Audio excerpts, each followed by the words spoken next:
Attorney General William Barr told Congress that the special counsel's 22-month investigation did not conclude that President Donald Trump or any individuals associated with his campaign conspired with Russian efforts to meddle in the 2016 election.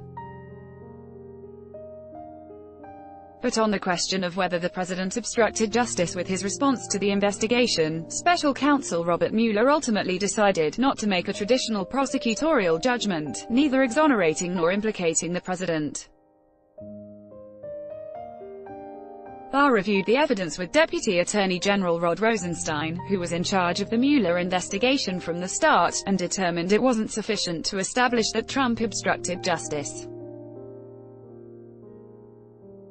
The White House immediately claimed the win. The special counsel did not find any collusion and did not find any obstruction. Press Secretary Sarah Sanders said in a statement. Barr and Rosenstein further determined there was no obstruction. The findings of the Department of Justice are a total and complete exoneration of the President of the United States.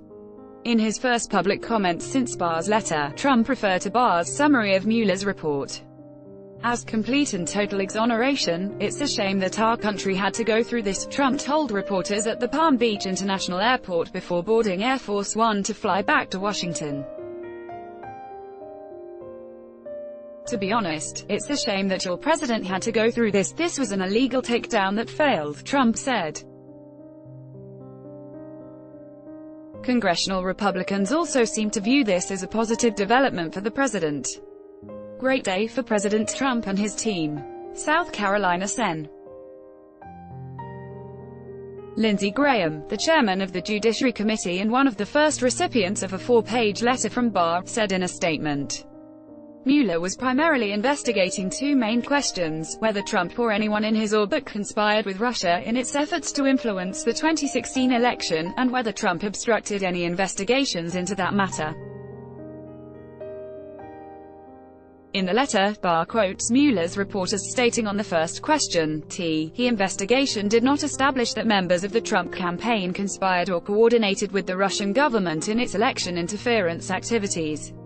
On the second question, Barr says Mueller did not draw a conclusion, one way or the other, on whether Trump obstructed justice, and that after reviewing Mueller's work, Barr and Deputy Attorney General Rod Rosenstein determined that the evidence was not sufficient to establish that Trump had done so. Barr, who has been working through the weekend, sent Congress the notice around 3:30 p.m. on Sunday, just 2 days after Mueller completed his investigation and filed his final report. But there is more to come. My review is ongoing, Barr noted in his letter. Read more. William Barr is now the sole keeper of the Mueller report. The information Barr has released is unlikely to satisfy House Democrats.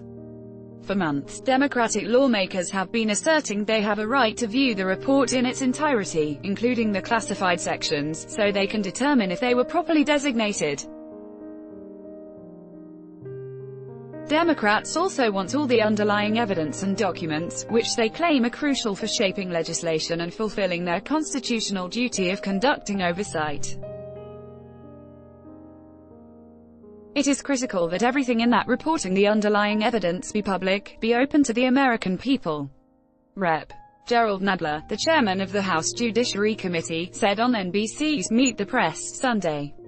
Transparency is key. America needs answers as to what's been going on. I hope the Department of Justice will not leave things hanging by keeping things secret. Since the announcement on Friday that Mueller had delivered his report to Barr, lawmakers, many of whom were not even in the nation's capital because Congress was on recess last week, have been working over the weekend to shape their message, stressing the need for transparency. Speaking on an emergency conference call for House lawmakers on Saturday, Speaker Nancy Pelosi told the 120 members of her caucus gathered on the call that any briefing Congress received must be unclassified so they can properly relay it to the public, according to a person on the call.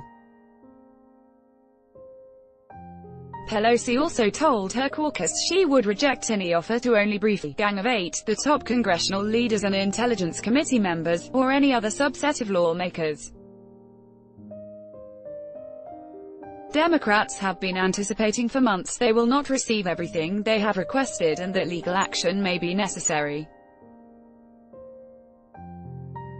If subpoenas are denied, we will haul people to Congress. Rep. Adam Schiff, the chair of the House Permanent Select Committee on Intelligence, said Sunday on ABC's This Week, and yes, we will prosecute in court as necessary to get this information. And we will win that litigation. Nadler even said specifically on Sunday after Barr sent his letter that he'd be calling the Attorney General in to testify before the House Judiciary Committee. Simultaneously, House Democrats are also trying to jump ahead of the arguments the White House will likely make in order to keep the report from being publicized.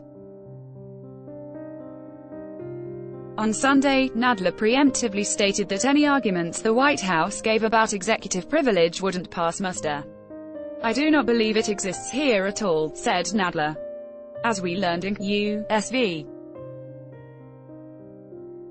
Nixon, executive privilege cannot be used to hide wrongdoing. That's where Barr comes in again. If he sends a more detailed summary, the Attorney General would need to decide how much to share with the White House and how generous to be in evaluating whatever claims of executive privilege White House lawyers assert over aspects of the text."